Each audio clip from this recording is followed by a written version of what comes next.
Lagi dari awal. Assalamualaikum warahmatullahi wabarakatuh. Berjumpa lagi pada mata kuliah algoritma dan pemrograman dalam materi struktur logika. Hari ini kita akan membahas beberapa poin. Yang pertama adalah bentuk penyajian algoritma. Yang akan dibahas pada pertemuan ini yaitu bentuk penyajian algoritma dengan flowchart dan pseudocode, serta materi berikutnya yaitu struktur dasar algoritma.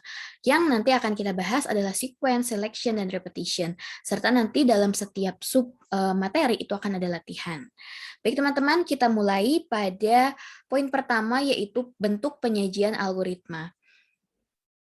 Kita overview dulu ya yang minggu lalu, bahwa algoritma adalah urutan langkah-langkah logis penyelesaian masalah yang disusun secara sistematis. Urutan langkah-langkah ini akan dituliskan atau disajikan dalam beberapa metode. Ada yang pertama dengan bahasa natural atau deskripsi yang sudah dibahas pada video sebelumnya, kemudian ada flowchart, ada pseudocode. Flowchart dan pseudocode akan kita bahas di pertemuan ini. Untuk yang pertama, flowchart. Flowchart merupakan penulisan algoritma dengan menggunakan notasi grafis. Jadi di sini kita harus highlight bagian yang dengan menggunakan notasi grafisnya ya. Sehingga flowchart ini bagian yang memperlihatkan tahapan dari suatu program dan hubungan antar proses beserta pernyataannya. Ilustrasinya, karena tadi sudah dikatakan bahwa notasi grafis, maka ilustrasinya dinyatakan dalam simbol. Setiap simbol ini akan mempunyai makna tertentu untuk proses yang tertentu juga. Nah, simbol-simbol flowchart ini umum digunakan adalah simbol-simbol flowchart standar yang dikeluarkan oleh ANSI dan ISO. Jadi, simbol-simbolnya sudah berlaku di seluruh dunia. Bagaimana sih simbol-simbol flowchart tersebut? Di sini dibahas ya, ada beberapa. Yang pertama adalah flow direction symbol. Apa itu flow direction symbols? Biasa juga disebutnya connecting line ya, digunakan untuk menghubungkan satu simbol dengan simbol yang lainnya. Nah, contohnya di sini ada simbol arus atau flow yang menjelaskan jalannya arus suatu proses. Ini menggunakan tanda panah begitu ya. Dan kemudian ada simbol communication link, di mana fungsinya untuk menyatakan transmisi data dari satu lokasi ke lokasi lain. Di sini bentuknya atau simbolnya itu mirip seperti listrik. Dan berikutnya adalah simbol konektor, simbol yang menyatakan sambungan proses ke proses lain dalam halaman yang sama, dengan lingkaran seperti ini, lingkaran kecil. Dan kemudian ada simbol office connector, di mana bentuknya seperti ini, menyatakan sambungan proses ke proses lain dalam halaman yang berbeda. Jadi ini dua-duanya sama-sama konektor sebetulnya teman-teman. Namun yang membedakan adalah kalau yang simbol konektor pertama itu kita ibaratkan kita dalam satu kertas, dalam satu halaman yang sama itu punya dua kolom. Ketika kita sudah membuat flowchart di kolom pertama dan flowchartnya belum selesai, kita bisa pindah ke kolom yang kedua, tapi masih di halaman yang sama. Nah, itu kita menggunakan simbol konektor yang ini ya, yang di halaman yang sama, yang on page. Nah, namun kalau misalkan kita pindah halaman dan flowchartnya belum selesai, ketika kita mau melanjutkan, kita menggunakannya yang office connector yang sudah berpindah ke halaman yang berikutnya. Begitu. Untuk yang kedua, yaitu processing simbol. Apa itu processing simbol? Processing simbol ini adalah simbol-simbol yang merupakan jenis pengolahan dalam suatu proses atau prosedur. Di sini ada simbol proses, dia bentuknya seperti ini ya, persegi panjang, simbol yang menyatakan suatu proses yang dilakukan oleh komputer. Kemudian ada simbol manual. Simbol manual ini sebenarnya sama-sama proses ya, ini simbolnya seperti ini, tapi dia tidak dilakukan oleh komputer, jadi dilakukannya manual. Kemudian ada si belah ketupat ini atau disebutnya simbol decision, di mana simbol ini menunjukkan kondisi tertentu yang akan menghasilkan dua kemungkinan jawaban. Jadi nanti akan ada garis yang keluar dari simbol decision ini dengan dua kemungkinan jawaban, bisa ya atau tidak. Kemudian ada simbol terminal. Di sini simbol terminal ini menyatakan awal dan akhir suatu program. Awal atau akhir ya. Jadi teman-teman nanti ketika akan membuat flowchart pasti akan diawali dan diakhiri dengan simbol terminal. Kemudian ada simbol king operation, di mana Simbol ini menyatakan semua jenis operasi yang diproses dengan menggunakan mesin yang memiliki keyboard. Dan kemudian ada simbol offline storage, di mana fungsinya adalah data dalam simbol ini akan disimpan. Dan kemudian ada simbol manual input, yaitu simbol yang memasukkan datanya itu secara manual, gitu ya, dengan online keyboard. Dan di sini ada simbol predefined process, di mana simbol predefined process ini untuk pelaksanaan suatu bagian program atau subprogram, ya, untuk subprogram atau prosedur atau fungsi. Dan kemudian ada simbol preparation, di mana gunanya untuk mempersiapkan penyimpanan yang akan digunakan sebagai tempat pengolahan di dalam storage. Jadi ini tempat untuk menginisialisasikan atau memberikan nilai awal. Oke, yang berikutnya adalah simbol input atau output, menunjukkan jenis peralatan yang digunakan sebagai media input atau output. Nah, yang jejar genjang ini simbolnya yang pertama itu adalah simbol input atau output.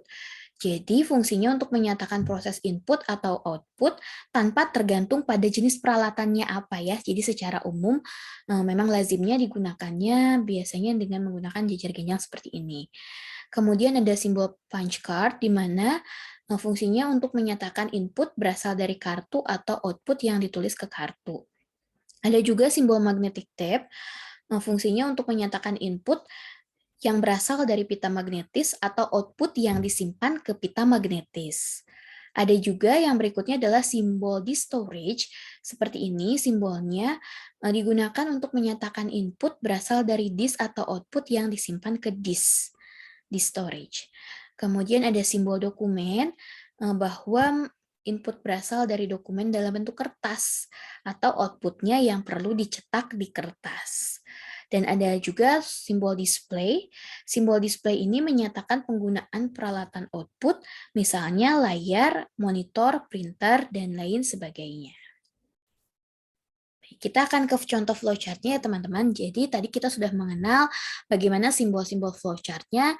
Sekarang kita akan masuk ke dalam contoh flowchart. Di sini saya akan menggunakan contoh yang ada pada video sebelumnya, yaitu tentang luas segitiga, di mana yang dimasukkan adalah nilai alas dan nilai tinggi. Misalnya seperti itu ya teman-teman. Dan kemudian kita sendiri tahu bahwa rumusnya adalah untuk menghitung luas segitiga, alas dikali tinggi dibagi 2. Dan nanti yang akan di-outputkan itu adalah nilai luas. Ini untuk yang di sebelah kiri adalah algoritma secara deskriptifnya ya. Jadi ada step by step-nya untuk menghitung luas segitiga. Sekarang kita akan sajikan perhitungan luas segitiga ini, algoritmanya, kita akan sajikan ke dalam bentuk flowchart. Nah, teman-teman ini tadi kita akan buat dulu ya terminalnya, simbol terminalnya kita beri namanya mulai untuk di awal dan selesai untuk di akhir. Nah, di sini ada simbol jejer genjang itu untuk input. Yang diinput pertama kali adalah alas, kemudian lanjut ke yang berikutnya, yang diinput berikutnya adalah tinggi, kemudian ini ada proses ya, luas diisi dengan alas dikali tinggi dibagi 2. Kemudian ditampilkan luasnya dan selesai. Seperti itu ya untuk contoh flowchart yang pertama. Nah, bagaimana kalau contoh yang kedua, yaitu untuk menghitung luas persegi panjang. Kita akan lihat ya. Secara deskriptif, algoritma hitung luas persegi panjang itu kan kita harus inputkan dulu panjangnya berapa, kemudian kita inputkan juga lebarnya, atau sebaliknya ya bisa ditukar. Nah, kemudian rumus untuk menghitung luas persegi panjang, kita ingat bahwa luas persegi panjang itu sama dengan panjang dikali lebar. Dan setelah mendapatkan hasil perhitungannya, nilai luas itu akan dicetak ke perangkat output. Untuk flowchart-nya bagaimana? Sama seperti yang di contoh flowchart 1 tadi, kita pertama mulai dulu, kemudian ada connecting di sini, input lebar, connecting lagi, input panjang, sebagai inputan ya, tadi simbolnya jejar genjang, kemudian ada proses di sini, luas sama dengan P dikali L, dan kemudian tampilkan luasnya. Lalu selesai. Itu untuk contoh flowchart yang kedua untuk menghitung luas persegi panjang. Bagaimana sekarang kalau misalkan untuk bangun datar yang lain. Nah, silakan ya ini nanti teman-teman coba buat flowchart-nya untuk menghitung luas lingkaran dan keliling lingkaran. Ini sebagai latihan 1.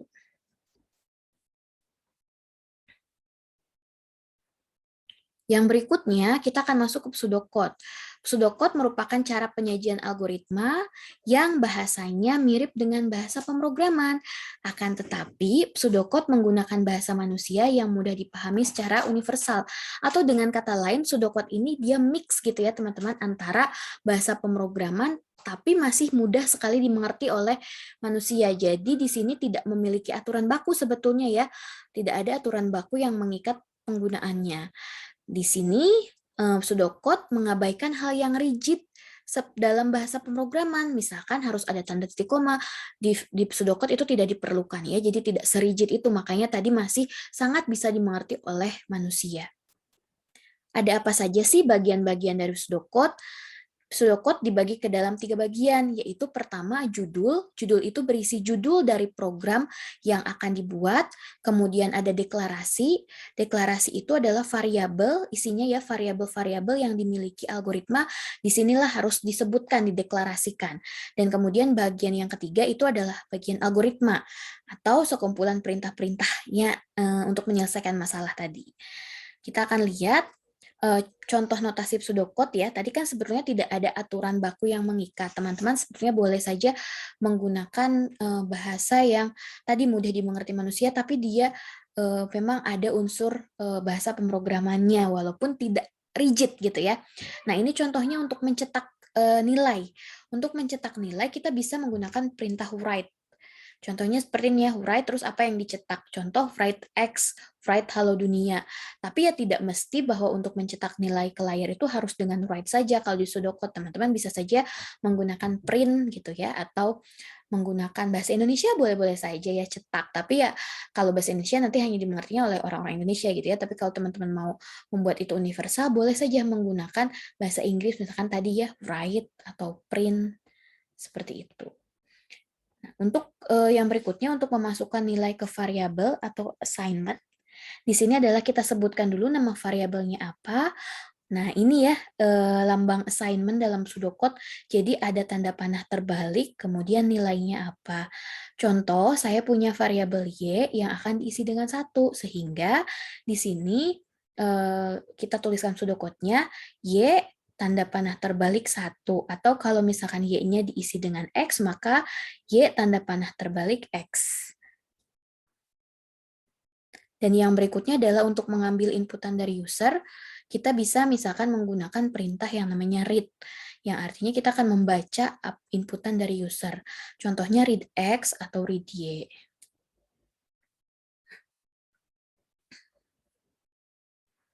Bagaimana sih sebetulnya struktur pseudocode itu?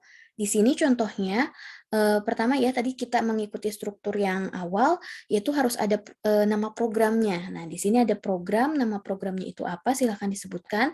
Nah, yang ada di dalam kurung kurawal ini sebetulnya seperti komentar gitu, untuk menjelaskan. Misalkan di bawah program nama program ini ada penjelasan tentang algoritma yang berisi uraian singkat mengenai masalah yang akan diselesaikan, termasuk apa masukannya dan apa keluarannya. Kemudian di bagian deklarasi berisi deklarasi, semua nama tipe, nama konstanta, nama peubah, variabel, nama prosedur ataupun nama fungsi, dan di bagian intinya ini algoritma yaitu langkah-langkah penyelesaian masalah ya. Jadi memang ini akan dituliskan secara eksplisit program, nama programnya apa, deklarasi itu juga dituliskan, deklarasi baru di bawahnya kita tuliskan apa yang mau dideklarasikan, dan ketika kita mau menuliskan langkah-langkah juga kita kasih judul di sininya, algoritma. Seperti itu. Ini contoh pseudocode-nya, tadi kan kita sudah membuat luas segitiga bagaimana flowchart-nya ya. Kalau diimplementasikan dalam pseudocode, maka seperti ini, program luas segitiga ya. Tadi kan dikasih nama dulu program. Terus programnya namanya apa? Luas segitiga.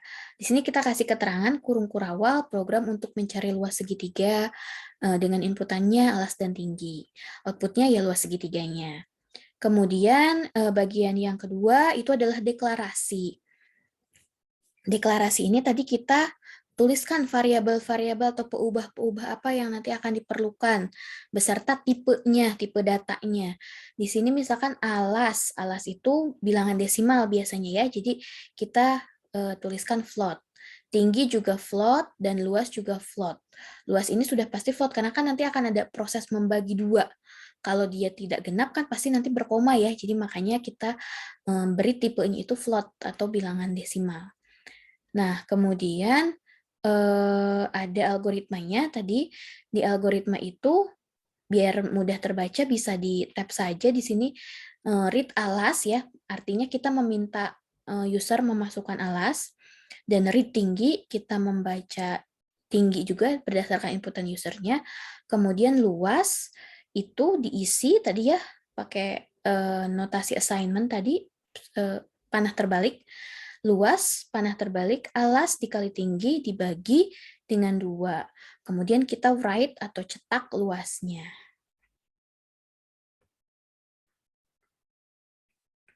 Yang berikutnya, luas persegi panjang. Ini contoh pseudocode-nya. Kita tuliskan program luas persegi panjang.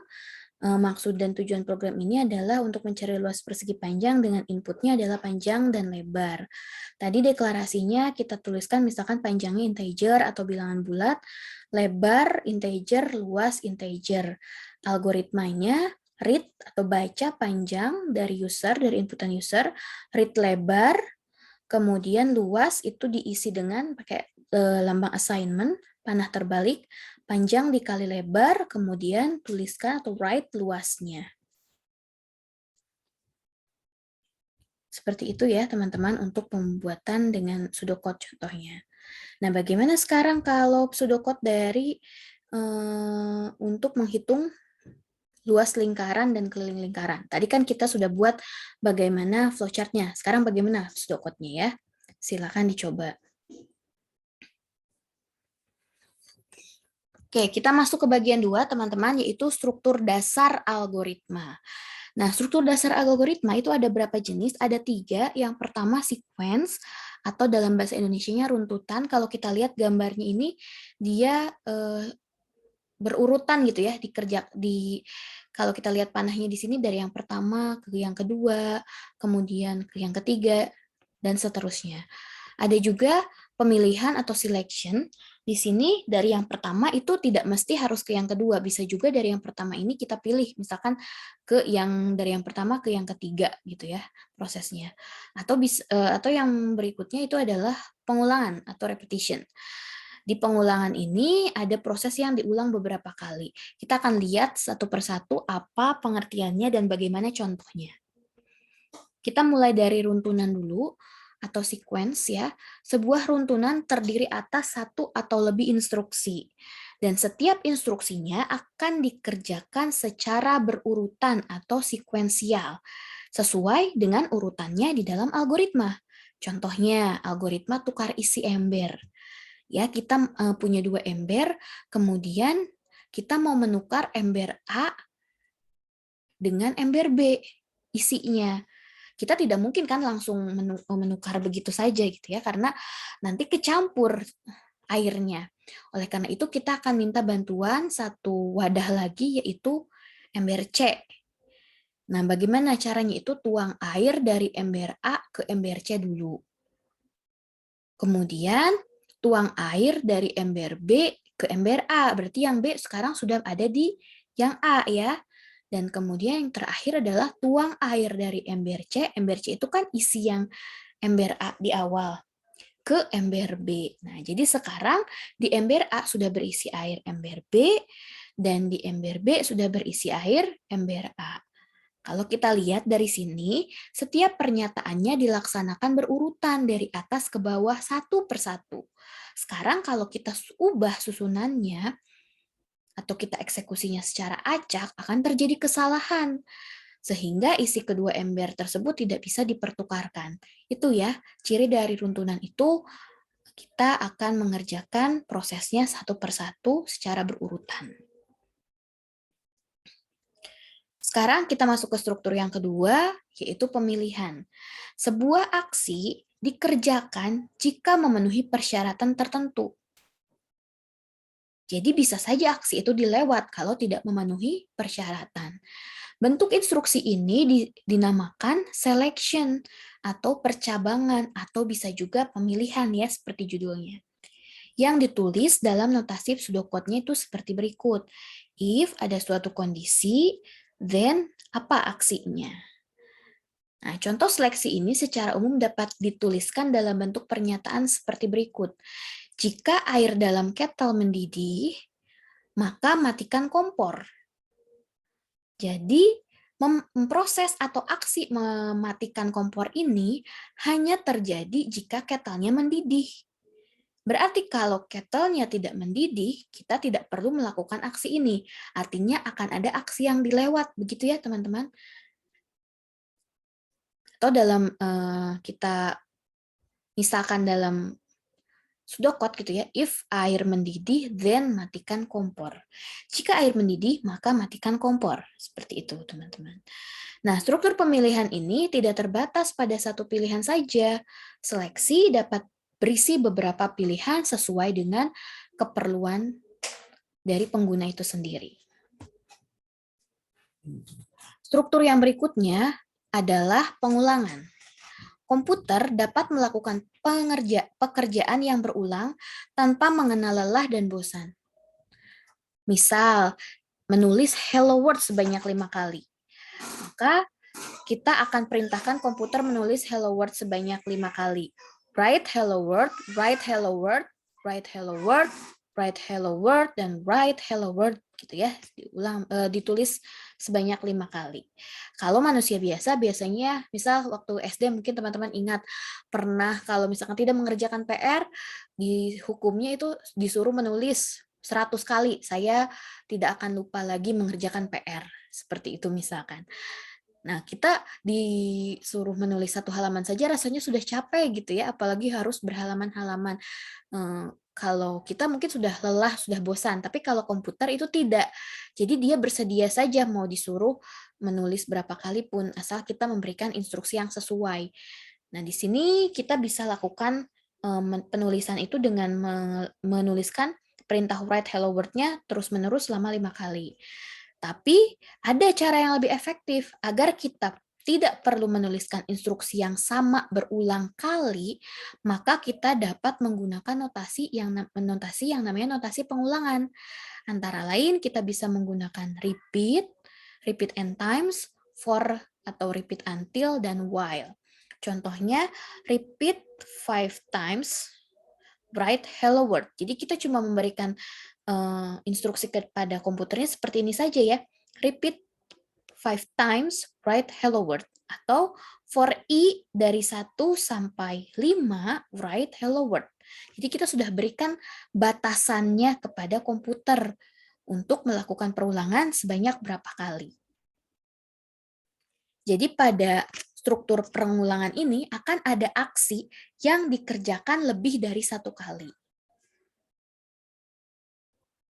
Oke, itu ya untuk struktur dasar dari algoritma. Tadi saya review lagi, bisa runtunan bentuknya atau dia sekuensial, dan bisa juga pemilihan, yang artinya ada aksi yang dikerjakan hanya jika memenuhi syarat. Kalau tidak, aksi itu tidak dikerjakan. Kita hanya memilih aksi yang dilakukan jika memenuhi syaratnya. Dan kalau misalkan tidak, ya berarti tidak dikerjakan. Nah, yang ketiga itu adalah repetition atau pengulangan. Berarti akan ada bagian aksi yang dikerjakan secara berulang-ulang dan kita harus memberitahu ke komputer berapa batasannya itu diulang. Seperti itu ya, teman-teman. Nah, itu materi untuk hari ini. Ini adalah assignment-nya. Mungkin teman-teman bisa coba berilah contoh yang lain dari masing-masing struktur dasar algoritma yang tadi sudah dijelaskan. Oke, ada pertanyaan, nanti silahkan sampaikan pada sesi diskusi. Terima kasih atas perhatiannya. Kita akan bertemu lagi di video berikutnya. Assalamualaikum warahmatullahi wabarakatuh.